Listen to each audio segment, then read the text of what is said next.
बोलवूनच लागले आणि काय बिचारा शेतकऱ्याचं किती अवघड आहे बघ.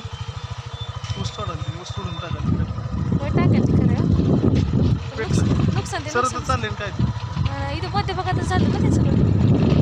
बोलवून आले काय काय केलं अरे नाही अरे ऐकत नाही कसला आपण तिथे आलो. ओ नका कोणाला जाऊ नका. किती लोक चालली त्या तोडतोडी करतात. दोन्ही पेटतंय बघ आता नाही नाही जवळ जाऊ. तिघं चालली माणसं हे करायला बघ. पलीकडून की पेटलंय ते काय